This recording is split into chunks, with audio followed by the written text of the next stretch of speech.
ادراک کہتے ہیں کسی چیز کو سمجھ لینا،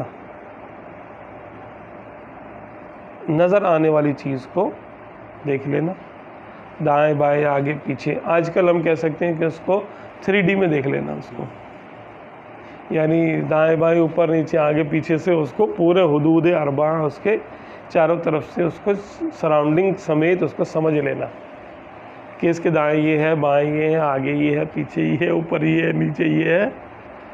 اس کو پورے طریقے سے کور کر لینا، اس کو بولتے ہیں ادراک.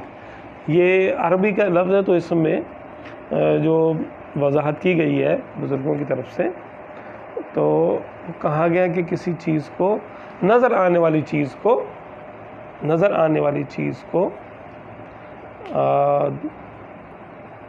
چھ طرف سے دیکھ لینا، دائیں بائیں آگے پیچھے اوپر نیچے سب دیکھ لینا اور سمجھ لینا.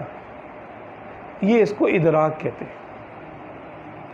تو یہ ظاہر سی بات ہے آنکھ سے ہوگا، کان سے ہوگا، ناک سونگھنے سے ہوگا، حواس خمسہ کے ذریعے ہوگا.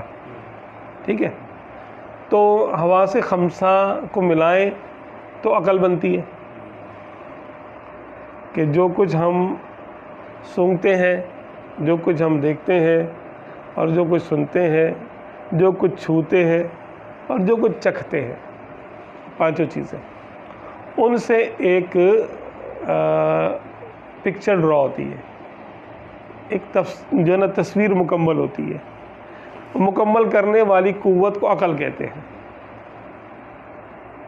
کہ عقل جو ہے ان پانچوں معلومات کو جمع کر کے ایک فیصلہ کرتی ہے، جزیات کو جوڑ کے اور ایک کل بناتی ہے، کمپوننٹس کو جوڑ کے ایک سمجھ لے کہ کمپاؤنڈ بناتی ہے.